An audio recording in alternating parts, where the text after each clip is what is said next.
Hello. So I'm here to play a new game. It's called LOK Digital. I found this on one of the newsletters that I'm subscribed to, where it's like advertised as one of the top slots. There's a couple other ones on there. You'll see like the common like Cosmic Expresses or like really niche and indie titles that are like free games on Steam, and like they should be for how either like small or contained they are, and like you got to make small games as an indie dev. I get that. There's hobbyists out there that are making these things. But I want to play games that are like in the middle ground somewhere, that have some amount of substance to them, that have some amount of polish to them, but aren't well known. This feels like it fits the bill perfectly. I've only played a little bit of the demo so far. I had some recording mishaps, so like I wanted to start recording this after I finished playing World 1, and that's it. I got up to World 3, then I realized that my microphone wasn't being recorded, so I'm gonna have to redo some of these levels. But I'll take you through, I'll explain to you the mechanics as I figure them out. It seems like there's a small amount of discovery in the game, less than what I'd want there to be, but like a good amount for this game.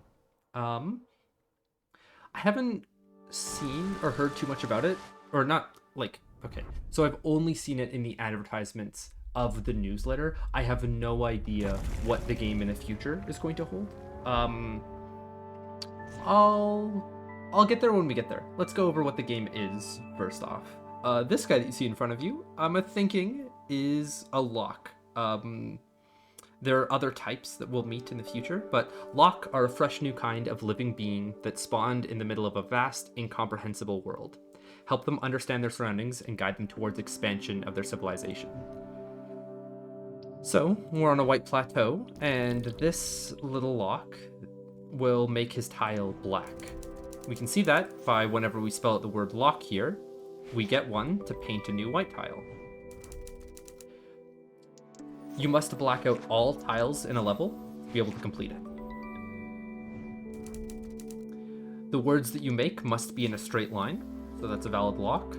This one is not.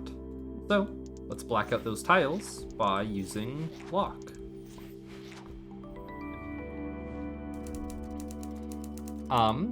You can tap to be able to select your tiles, or you can click and drag. That's another thing that drew me to this game, is that the UI is very nice. Again, there's a level of polish to it. Now, the adjacency of tiles changes throughout solving a puzzle. You can figure out how by toying around with it a bit, seeing that this black tile now no longer counts. You can spell LOK through it, which also means that you can spell LOK here, finish the level. Similar vein here, you can spell it really long through straight lines. Now this one here, you'll see that this O up at the top has no preceding K, so you could never spell LOK through it, even if this O was removed by spelling this LOK. So this at some point is going to need to be one of our targets. So I'm going to start by using this one and getting rid of it. Getting rid of this LOK means that I can now build this LOK through it without having to spend like one of my paints on it, but that's not a LOK that I want to make because the rest of the board can now no longer be filled out. I want to be able to make let's try this LOK instead. This LOK now doesn't fill out the rest of the board. Let's try going back again and doing something different. If we make this LOK go downwards instead of across, that means that we can spell this LOK through that L eventually, which will allow us to paint enough tiles to finish the level. So currently, we've just been given a state space, and it's not too complex, so you can basically like stumble your way into solutions. It'll get more complicated later. So we'll play a LOK downwards here. Now the reason why I play this LOK downwards instead of trying to do like this LOK, let's say, is that this LOL at the top, it doesn't form an actual word yet. So if I were to play this LOK, it gets rid of these two squares, compared to playing this LOK, where I'm going to have to spend wild cards, I'm going to call them, these like free black tile paints on these two extra squares. It's not something I want to do. So we spell this LOK, and now I'm seeing that I can spell a LOK through here and a LOK downwards afterwards, so let's do so.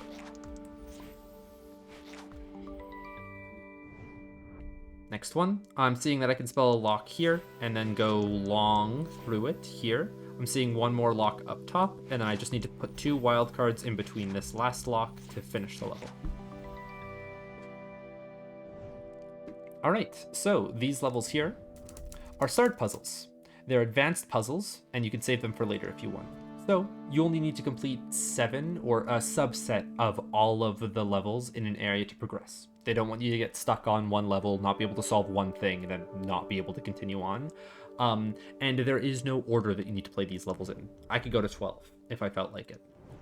Me personally, I want to say that I play games for the experience, and sometimes I do, but most of the time I play them for the challenge. So that kind of begets me being a completionist. Now, I'm not a completionist for completion's sake. I'm not going through and I'm 100% in games just to say that I have done it. I like challenging myself. I like figuring out things within that challenge. So I'm going to be playing all of the starred levels. I want to get all of the levels complete before I move on to the next world, and hopefully it'll teach me more about the game or make me better at the game as I do it. So I'm going to start out this puzzle by saying that we need to get rid of some of these K's in the top corner by spelling locks through them. So this lock right here, I don't want to use this K for, because that's going to stop me from doing this lock or stop me from doing this lock. Now, if I were to play this lock first, that stops me from doing this lock. So if I have these 3 that are all tied like together, I'm going to start by playing this lock. And I know that this O is not going to be a part of any further lock, so I'm going to play it. And then I can play this lock that went through it, play it on an O that I know that is on the corner that's not going to get played, and then play this lock that's going to be on the corner, or sorry, that is going to then allow me to paint one of the corner pieces. Last lock is just free. I could have started the dependency tree there, but like it's just that you have to make the 4 moves in the correct order. You can see that you can spell a lock through here, but you need to get rid of this L and this K to do so. And you don't want to spell a lock here and get rid of this K, because while that does allow you to spell this lock down here, there's now no longer a lock that I can spell in this set. So you have to start from the very beginning by doing here, and then painting all of the correct corners, my bad.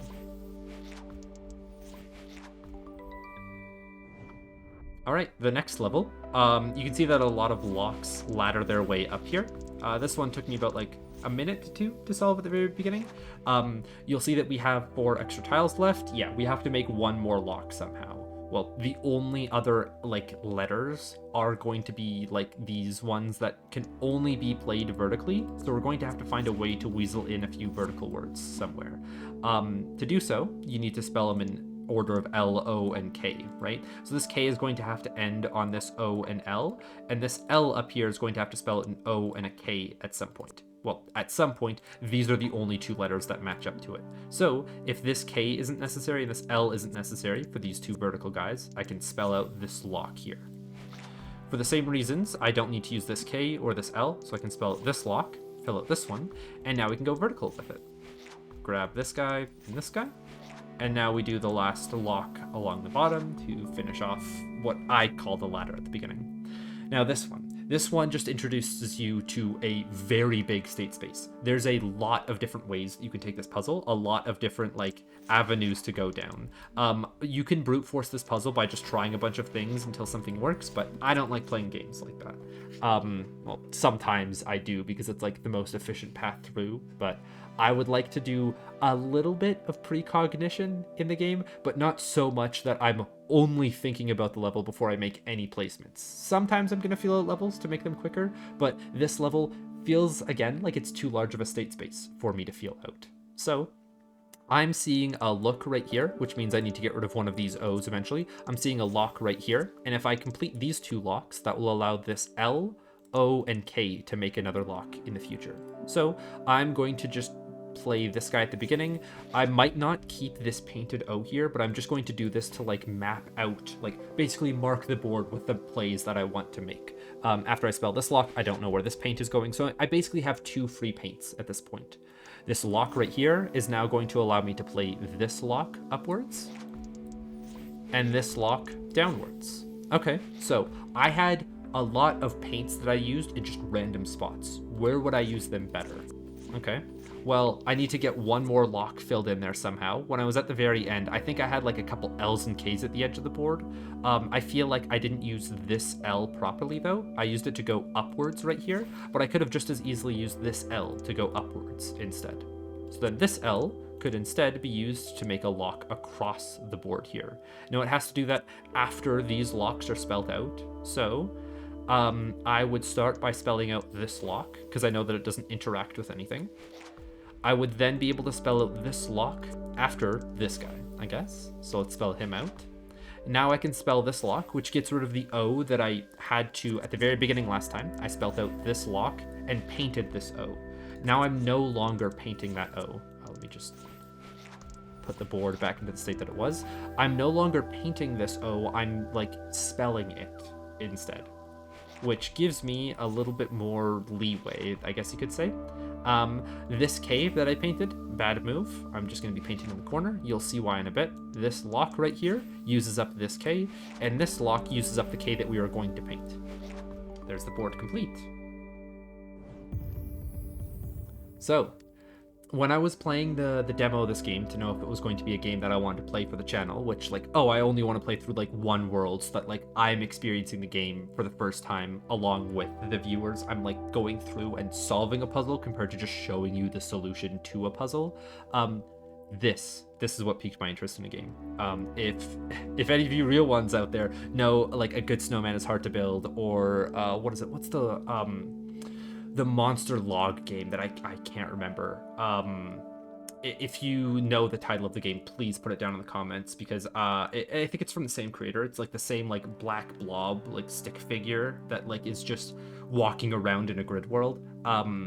Those games will have meta puzzles in them where you zoom out to the overworld and you play the same game in that overworld.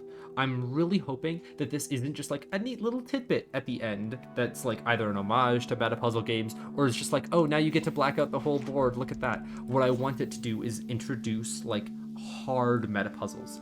Like the best example that I can give of this that's like the most topical is, spoiler warning, Baba Is You. Okay, if you haven't played Baba Is You by now, man, what are you doing? Like if you're into puzzle games and you haven't played that game yet, go play it now. It involves meta puzzles like this, where you're able to do something within the level to change the overworld, which makes every level a mini puzzle as to how am I going to solve this in a new novel way to be able to change the overworld in a way that will allow me to solve a puzzle out there. It like layers puzzles on top of each other in, I don't know, it like increases your state space to like not just be static. It's dynamic. You have to find different niche ways to solve small puzzles to be able to like change how you can solve the bigger puzzles outside. Another example of this kind of is Patrick's Parabox. I haven't played that game fully, or at least I don't have as good of a memory of it as I do Good Snowman's Hard to Build or Baba Is You, so I can't speak on it too much. Once I saw that, I'm like, okay, I've got to record it for the channel, and then my mic didn't work. So I'm going to rush through World 2 and maybe World 3 in this episode as basically not a tutorial, but like a demo of what this game is going to be. We've only seen LOK so far, so what's next? In the next world, we learn a new keyword, TLAK. It makes you black out 2 adjacent tiles. So, adjacent tiles can be put anywhere on the board. They don't have to be adjacent to TLAK. That's something I thought of at the very beginning. You can check for extra hints or what your library of words is. So LOK will give us one of these little guys, TLAK gives us 2, and it doesn't say adjacent beside them, but that's fine. Don't need to crowd the UI. So we've got a LOK through here and a TLAK backwards. So just like we can spell words through other words, we can put down these 2 adjacent ones through other words. So if I make this TLAK right here, what the game is making you like, so a good puzzle game design. If I spell this TLAK right here, instantly my eyes are drawn, because you read left to right, this LOK right here. So you'd want to place these 2 right here, but then you'll realize that, oh, I can't play the TLAK because there's not enough space, and I can't play the LOK because there's not enough space. So you have to go back to the drawing board, put down these 2 spaces here, spell this TLAK, and then allow yourself to play this LOK afterwards. So the game is being slightly grading, very, very slightly grading at the beginning, to be able to teach you that the first and most obvious like option presented to you is not always going to be the correct answer. There is going to be more teachable moments later, ones that like, I don't know how to put this, but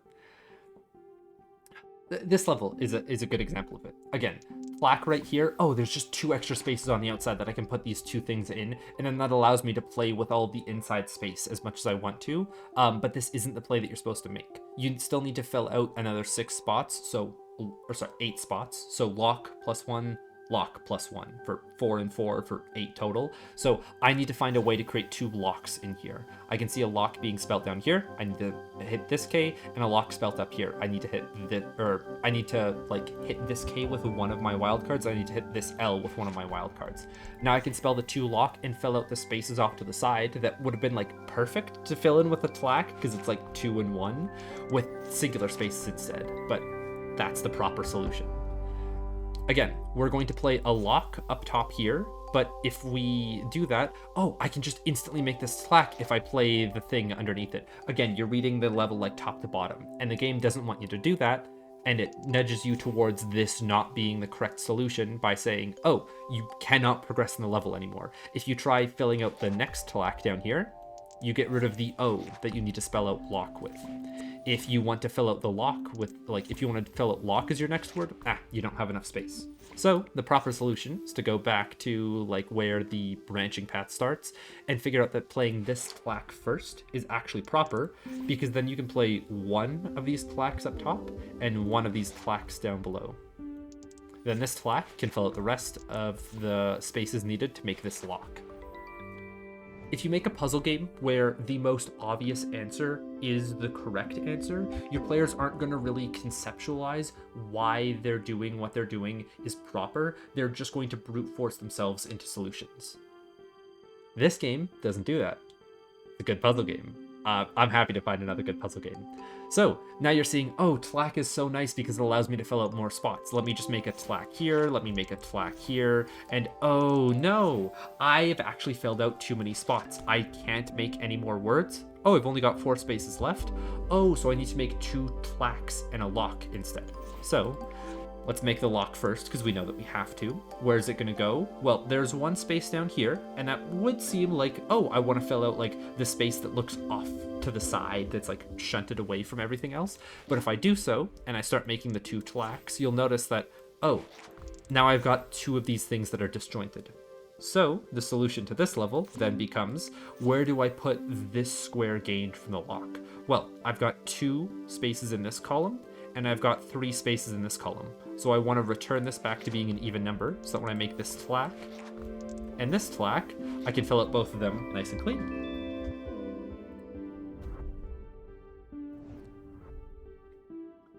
All right, next one. I would like to make a LOK through here, but I need to fill out 1 square. So let's figure out how to do that. We've got a TLAK through here, but I would like to keep this O around for the LOK. So I'm going to have to find a way to fill out this square before getting this TLAK. So I could LOK here instead, and then use this L for the LOK up top. So we use this LOK to be able to fill out this square, to fill out this LOK, to be able to fill out, now this is the lesson that we learned from before. Now you're thinking, where do I put this last guy? Well, I need to make sure that there's 2 spaces beside each other for this TLAK, so I'm going to put it over here, so that when I make this TLAK, I can fill out these 2 squares. And maybe now you're not even thinking about that because you learned your lesson last time, and it's like either reinforcing it, or it's going to like, it has become or will become second nature to you eventually.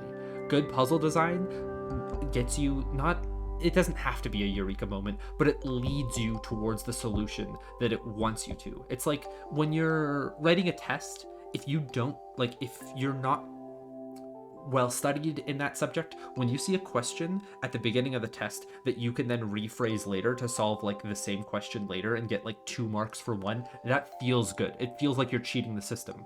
A good puzzle game can make you feel like you're cheating the system by just making you like, it's giving you the solution to the puzzle in earlier examples, where the state space is low, where there's very little things for you to do, where you're basically just learning. There's levels where you learn about the mechanic, and then there's levels where you test your mastery in that subject. Very, very good puzzle design from this game. Anyways, we've got a TLAK up here that I'm seeing, but we need to get rid of this L up here. This L cannot be a part of the LOK because the L, O, and then K's would have to be, so this is going to have to be wildcarded at some point. So I'm thinking about doing that at the very beginning. so that I can then get, this TLAK done. Now, where would I want this lock to go? Well, I need these two spaces to be beside each other, reinforcing the same point from before. So I'm going to get rid of this space over here so that I can make a lock through the entire board. Hey, look at that.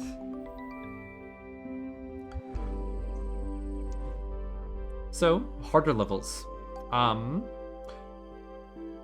I don't know if the harder levels are like defined by just like they took a bunch of playtesters and put them in and then saw that these levels took longer, or if they were like made with the explicit purpose of like testing your mastery of a subject compared to just like reinforcing points that were talked about earlier. Like this one right here, make sure that you plan ahead to have a space for your TLAK to go. Like that. So, level 9, I'm seeing a TLAK right here, but if I do so,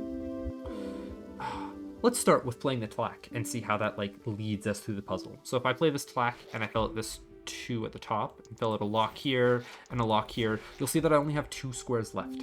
There's no 2-letter words out there. We can't do that. So the lesson to be learned from this level is that when you're given the option for a TLAK, this is what your eyes are drawn to first because you're reading top to bottom, left to right. This isn't the play that you should make at the beginning all the time. The like parody of this level is off. Now, this isn't exactly parody because like we're working in sets of 4, or like a lowest common denominator of greater than 2, you know? But you're not able to fill out all spaces on a board if you start with TLAK. So you need to look for enough locks. Before, we filled out 2 locks and a TLAK, so it looks like we need to fill out a 3rd lock somewhere. So that's not a trivial thing to do, or I guess, sorry, not 3 locks that we're going for 4 locks, and that isn't a trivial thing to do. We've got lock number 1 here, lock number 2, and maybe lock number 3 somewhere else, but we need to find a way to make 4 locks somehow. That means that all of these L's have to be used at some point in the game.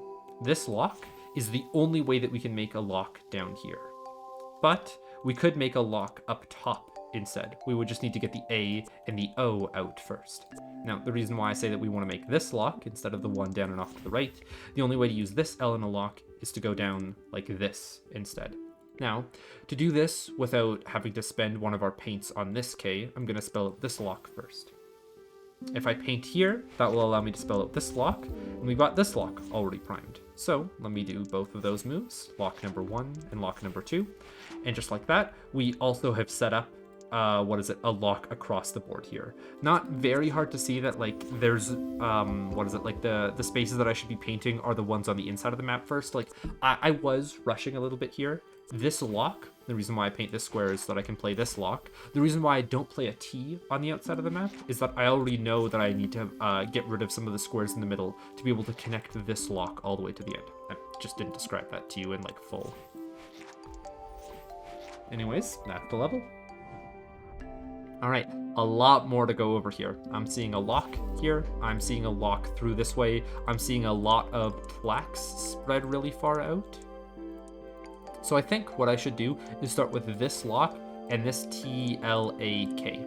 No reason other than I want to reduce my state space currently. I want to play with a smaller problem. I'm going to feel this one out more than rigorously define it. So this lock right here, I'm going to allow myself to play the TLAK right away. Now, I'm seeing a lock through here, which will then allow me a lock through here. So that means that I have these 2 spaces to like paint anywhere, an extra 3, an extra 4. So if I play these 2 spaces, I can fill out not the rest of the board. So it looks like, again, we're going to have to find a way to make more TLAKs. Or more locks, I guess you could say. So now, the lesson that we learned previously was that we had 2 extra by the end when we played a TLAK. So we can either sub out 1 TLAK for 2 locks, or we could sub out 2 locks for 1 more TLAK. So let me figure out how to play another TLAK somewhere on this board. What I'm seeing is playing this TLAK here will allow me to fill out T, L, A, K here. I would just need to find another lock somewhere else on the board. Well, this one doesn't allow me, like, if I play my 2 extra spaces here, that does allow me to prep this TLAK, but I need to get rid of these O's somehow. No way to get rid of them right now, because there's no more locks left on the board. sorry, I'll do this. There is one more lock left on the board, but it's using the L that I want. So I'm going to back up, and I'm going to get rid of these O's instead. That allows me to spell out this lock, which then allows me to spell the TLAK at the top to get rid of the two Ks. So this level teaches us that parity isn't just solved in one direction. You're not removing the TLAK to replace it with locks instead. You're removing the locks to replace it with one TLAK. This one, I don't know why, it just reminds me of the periodic table of elements. I'm seeing two TLAKs up top here, but if I spell one TLAK, it's taking up some of the letters in the middle, or it has to skip over some of them in the middle, so I can never play a second TLAK up top. What I would like to do is spell out a lock here to get rid of this L somehow, and then get rid of one of the A's to spell out this TLAK. Now, while that does work, I haven't thought about the rest of the level yet. Do I need to? No, this is going to be one that I feel out. So this TLAK, where would I place it? I'm seeing a lock down here, and I'm seeing a lock down here. I'm also seeing an L, O, and K here. So if I get rid of these two letters, I have two locks to be able to place, my wild cards wherever I want. The two wild cards are going to go to be able to finish out this L, O, and K to finish the level. Alright, I'm seeing a TLAK here, and then I'm seeing an L, O, and K through here, but I need to play the L, O, and K first, so that I can play the TLAK through this O. And that does it for World 2. I will see you guys in the next episode for World 3, if you're interested, after all.